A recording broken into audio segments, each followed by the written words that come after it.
اور اللہ ہر چیز کو خوب جاننے والا ہے۔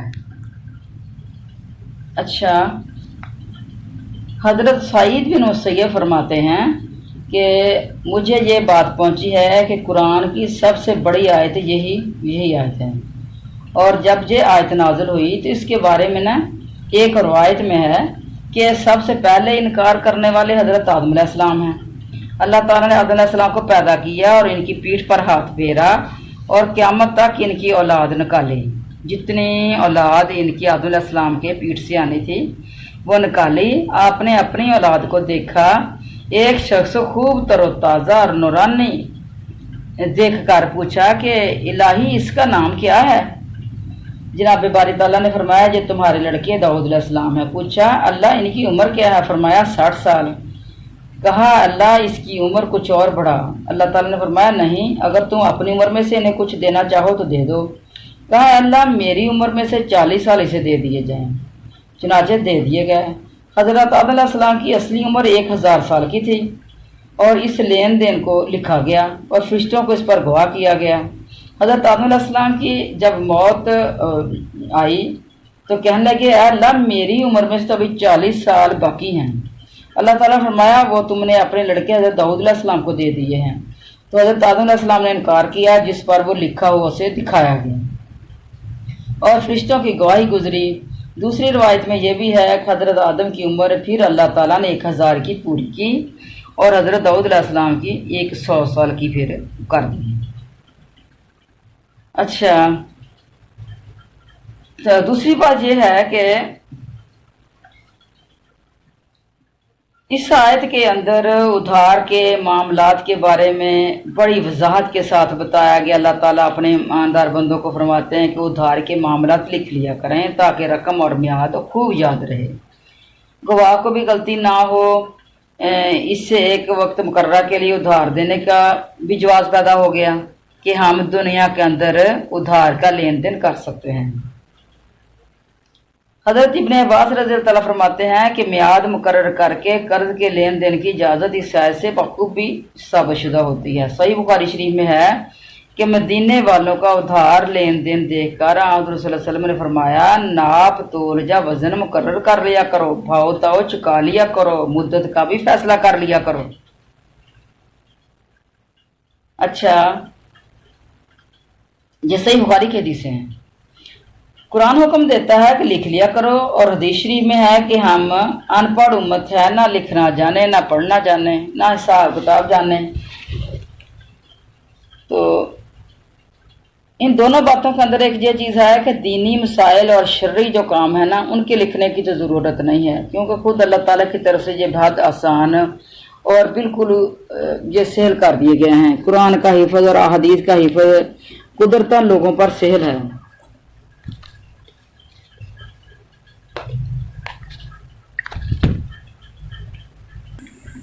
لیکن دنیاوی چھوٹے موٹے لین دین کی باتیں اور وہ معاملات جو ادھار سدھار ہوں ان کی بابت بے شک لکھ لینے کا حکم ہوا ہے، اور یہ بھی یاد رہے کہ یہ حکم بھی وجوباً نہیں ہے، یعنی لکھنا تو لکھو، نہیں لکھنا تو نہ لکھو۔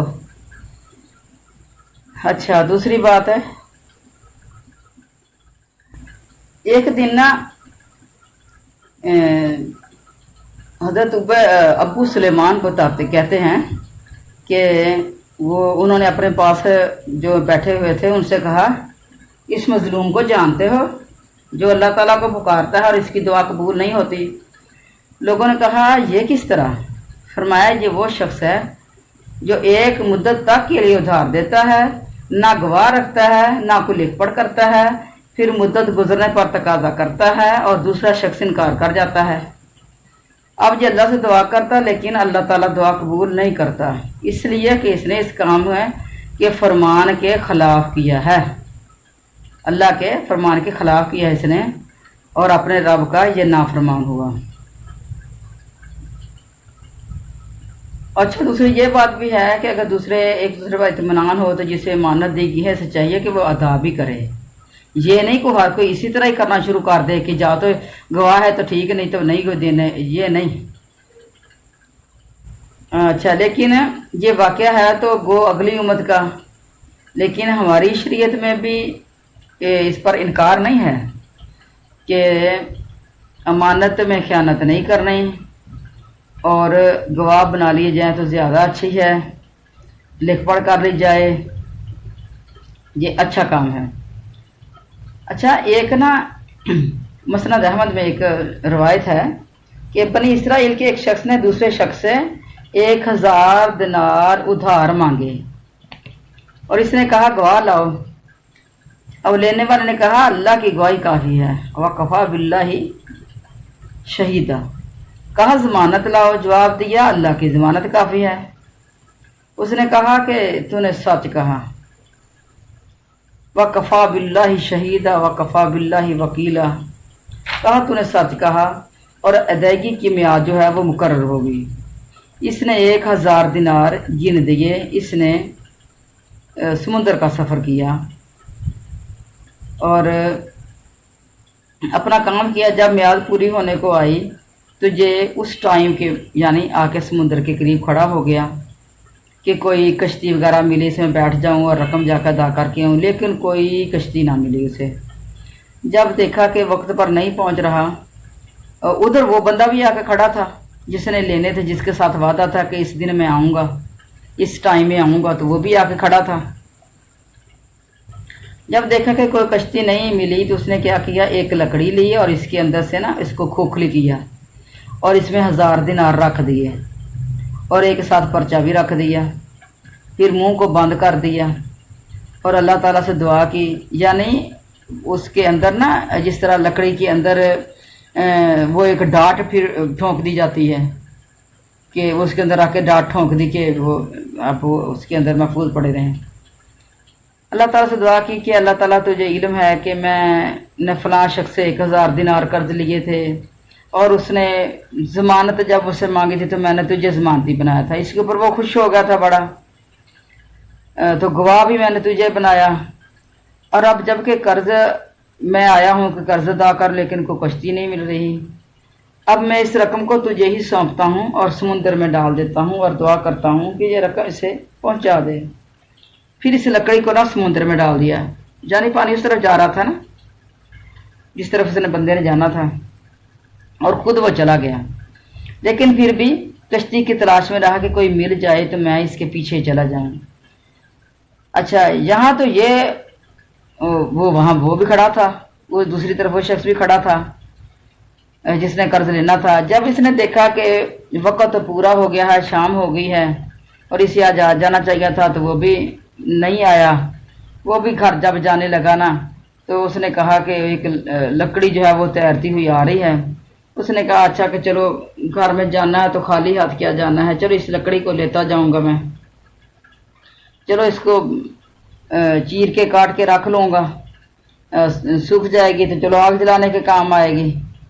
اس نے وہ لکڑی جو ہے وہ اپنے کندھے پہ رکھی اور گھر چلا گیا۔ گھر جا کے اس نے جب لکڑی کو چیرا تو اس میں سے وہ جب اس کو چوٹ لگی پھٹی تو اس کے اندر سے وہ جو 1000 روپیہ تھا، جو 1000 درہم تھے، جو 1000 اشرفیاں تھی تو وہ اس میں سے نکل آئیں، اور ساتھ وہ پرچہ بھی جو لکھا ہوا تھا نکل آیا کہ میں انتظار کرتا رہا لیکن نہیں کوئی آئی، تو اب میں یہ اللہ کے حوالے کر رہا ہوں، اللہ کو ضمانتی بنایا تھا تو اللہ کے حوالے کر رہا ہوں۔ پھر ایک دن ایسا آیا کہ پھر وہ شخص دوبارہ آ گیا اور اس نے وہ اپنا 1000 دینار پیش کیا اور کہا کہ یہ رقم آپ لے لیں، میں نے بہت کوشش کی تھی وعدہ خلافی نہ ہو، لیکن کشتی نہ ملنے کی وجہ سے مجبور ہو گیا، بہت پریشان ہو گیا، دیر بڑی لگ گئی، آج کشتی ملی ہے اس دن سے تو چلو میں حاضر ہو گیا ہوں۔ اس نے پوچھا کہ تو نے رقم مجھے بھجوائی بھی ہے؟ اس نے کہا کہ ہاں، وہ تھا تو صحیح اس طرح کا معاملہ، تو اس نے ساتھ وہ 1000 دینار بھی دے دیے۔ تو اس بندے نے کہا کہ جو آپ نے رقم لکڑی میں مجھے بھیجی تھی نا وہ مجھے پہنچ چکی ہے، اور جی آپ اپنی رقم جو ہے وہ واپس لے لیں۔ تو یہ ہے کہ جب تو نے توکل علی اللہ وہ کی تو وہ اللہ نے پھر وہ اس اپنے عہد کو پورا کر دی ہے۔ تو یہ حدیث جو ہے یہ بالکل اس کی سند بالکل صحیح ہے، اور صحیح بخاری میں یہ 7 جگہ پہ یہ حدیث آئی ہے۔ اور پھر فرمان ہے کہ لکھنے والا عدل و حق کے ساتھ لکھے، کتابت میں کسی فریق پر ظلم نہ کرے، ادھر ادھر کچھ کمی بیشی نہ کرے، بلکہ لین دین والے دونوں متفق ہو کر لکھوائیں، وہی لکھے۔ لکھا پڑھا شخص جو ہے وہ لکھنے سے انکار نہ کرے، اور جب اسے لکھنے کو کہا جائے تو اس کو لکھ دینا چاہیے۔ اور اس کے علاوہ جو ہے یہ ایک بہت بڑا صدقہ بھی ہے۔ جو لوگ لکھنا پڑھنا جانتے ہیں تو ان کو چاہیے کہ وہ دوسروں کے اوپر احسان کیا کریں، معاملے کو لکھ دیا کریں۔ اور حدیث میں یہ بھی ہے صدقہ ہے کہ کسی کام کرنے والے کا ہاتھ بٹا دو، کسی گرے پڑے کا کام کر دو۔ اور حدیث میں یہ بھی ہے کہ جو علم کو جان بوجھ کر اسے چھپائے، قیامت کے دن سے آگ کی لگام پہنائی جائے گی۔ یعنی اسے لکھنا تو آتا لیکن وہ ویسے کہہ دے کہ مجھے نہیں لکھنا آتا۔ اور یا پھر کوئی بھی علم اچھی بات کو بھی کہا جا سکتا ہے کہ جب اسے پوچھا تو اس نے چھپا دیا۔ استغفر اللہ۔ اچھا، دوسری چیز یہ ہے کہ اگر کوئی گھر کے اندر کمزور ہے، ضعیف ہے، دیوانہ ہے، تو اس کی طرف سے جو لکھوانے والے ہیں ان کو خوف خدا کرنا چاہیے، اور ان کو جو ہے وہ اچھے طریقے سے وہ بات لکھوا دینی چاہیے جو وہ لکھوانا چاہتا ہے۔ اچھا، تو یہ دوسری جو چیز ہے کہ دو عورتوں کو جو ایک مرد کے قائم مقام، تو یہ عورت کی عقل کے نقصان کا سبب ہے۔ تو اگر عقل کا نقصان ہے تو پھر بھی کیا ہے، اگر کوئی کہہ ہی دے ہمیں خواتین کو کہ ان کے اندر عقل کی کمی ہے، تو جہاں عقل کی کمی کی بات تو نہیں ہو رہی تھی وہاں یہ تو یہ کہتے ہیں اگر کسی کو بھول گیا تو یہ نسیان کی بیماری ہو سکتی ہے کہ بات جلدی خواتین بھول جاتی ہیں۔ تو ہوتا بھی ایسے ہی ہے کہ خواتین کہتی ہیں کہ ہم نے وہ چیز پتہ نہیں کہاں رکھ لی، وہ تو مل ہی نہیں رہی۔ اچھا، صحیح مسلم کی ایک حدیث میں ہے کہ نبی کریم صلی اللہ علیہ وسلم نے فرمایا، اے عورتوں صدقہ کرو اور بکثرت استغفار کرتی رہا کرو، میں نے دیکھا ہے کہ جہنم میں تم بہت زیادہ تعداد میں جاؤ گی۔ یعنی خواتین کی تعداد کو میں نے مردوں کی نسبت زیادہ جہنم میں دیکھا ہے۔ ایک عورت نے پوچھا، حضور ایسا کیوں ہوا؟ آپ نے فرمایا، تم لعنت بہت زیادہ کرتی ہو اور اپنے خامدوں کی ناشکری کرتی ہو۔ میں نے نہیں دیکھا کہ باوجود عقل اور دین کی کمی کے مردوں کی عقل مارنے والی تم سے زیادہ کوئی ہو۔ اس نے پھر پوچھا، حضور صلی اللہ علیہ وسلم ہمیں دین کی اور عقل کی کمی کیسے ہے؟ فرمایا، عقل کی کمی تو اس سے ظاہر ہو رہی ہے نا کہ دو عورتوں کی گواہی ایک مرد کی گواہی کے برابر ہے۔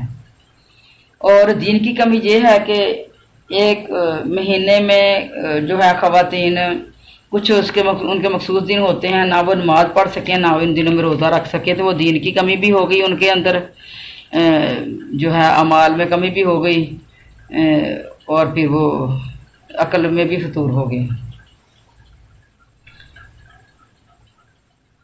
اچھا، اگلی بات کیا ہے اس کے اندر کہ گواہ جو ہوں وہ نیک ہوں۔ اچھا، حضرت مجاہد فرماتے ہیں کہ جب گواہ بننے کے لیے تمہیں بلایا جائے تو تمہیں اختیار ہے خواہ گواہ بننا پسند کرو یا نہ کرو۔ یعنی اگر تو کافی سارے وہاں لوگ ہیں تو اگر کوئی کہے کہ میں نہیں بن سکتا تو وہ نہ بھی بنے، تو اس کے اندر کوئی گناہ نہیں ہے اسے۔ اچھا، دوسری ایک حدیث میں اور بھی ہے، صحیح مسلم اور سنن میں ہے کہ اچھے گواہ وہ ہیں جو بے پوچھے ہی گواہی دے دیا کریں، تو یہ بھی ٹھیک ہے۔ اور دوسری حدیث میں یہ بھی ہے کہ بدترین گواہ وہ ہیں جن سے گواہی طلب نہ کی جائے اور وہ گواہی دینے بیٹھ جائیں۔ اور پھر ایک حدیث یہ بھی ہے کہ ایسے لوگ بھی آئیں گے جن کی قسمیں گواہیوں پر اور گواہیاں قسموں پر پیش کی جائیں گی، یعنی ان کی گواہی کے اوپر یقین نہیں ہوگا، اس سے پہلے قسمیں لی جائے گی، پھر اس کے بعد گواہی لی جائے گی، گواہی کے اوپر قسم لی جائے گی۔ اچھا، اور روایت میں آیا ہے کہ ان سے گواہی نہ لی جائے گی اور تاہم وہ گواہی ضرور دیں گے۔ کچھ لوگ وہ بھی ہوں گے گواہی نہیں لی جا رہی لیکن وہ گواہی دے رہے ہیں، تو یہ بات جو ہے یہ دونوں باتیں ایک دوسرے کا مخالف نہیں ہیں۔ بس اصل بات یہ ہے کہ جھوٹی گواہی جو بندہ دیتا ہے تو وہ ویسے ہی جو ہے وہ فر فر بول رہا ہے، اس سے پوچھا نہیں گیا جب تو پھر وہ ویسے فر فر بول رہا ہے۔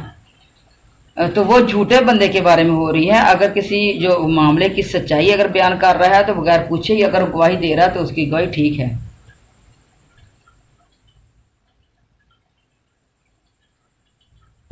اچھا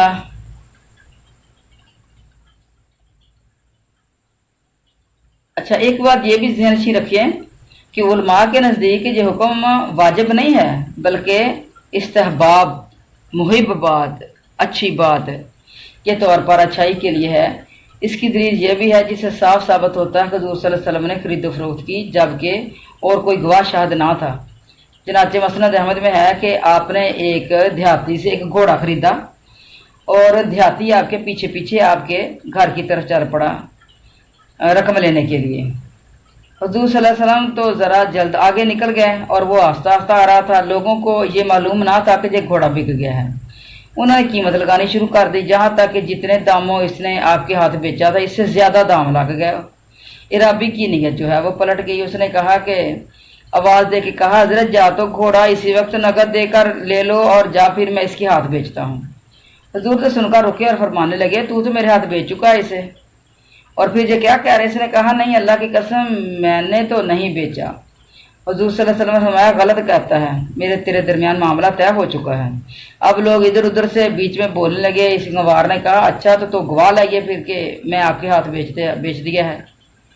مسلمانوں نے ہر چاند سے کہا کہ بدبخت آپ تو اللہ کے پیغمبر ہیں، آپ کی زبان سے تو حق ہی نکلتا ہے، لیکن وہ برابر یہی کہے جا رہا تھا گواہ پیش کرو پھر گواہ پیش کرو، یعنی اس کو پیسے زیادہ لگ گئے تھے گھوڑے کے۔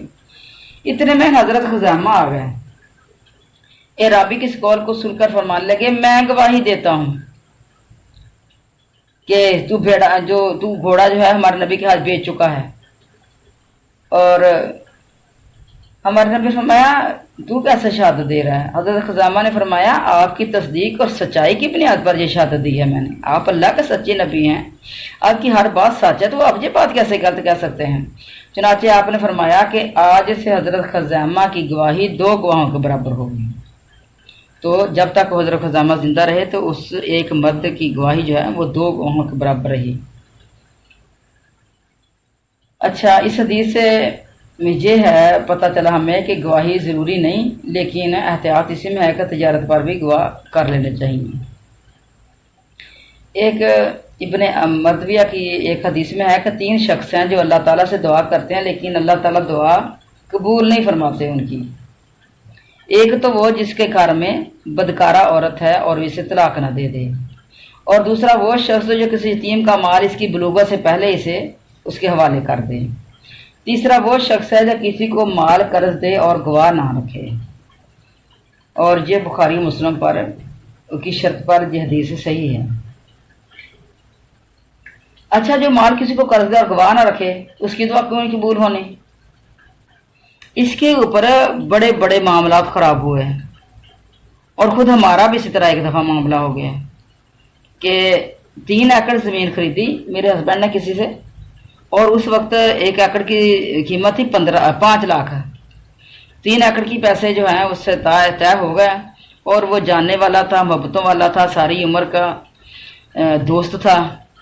اور تو میرے ہسبینڈ نے نا 14 لاکھ روپیہ اس کو دے دیا، اور 1 لاکھ روپیہ انہوں نے کہا کہ نا یہ 1 مہینے کے اندر اندر نا فصل بک رہی ہے تو میں آپ کو دیتا ہوں۔ اچھا وہ 1 مہینے کے اندر اندر پیسے جب بنا کے تو اسے کال کی کہ پیسے لیں اور نہ وہ دے دیں،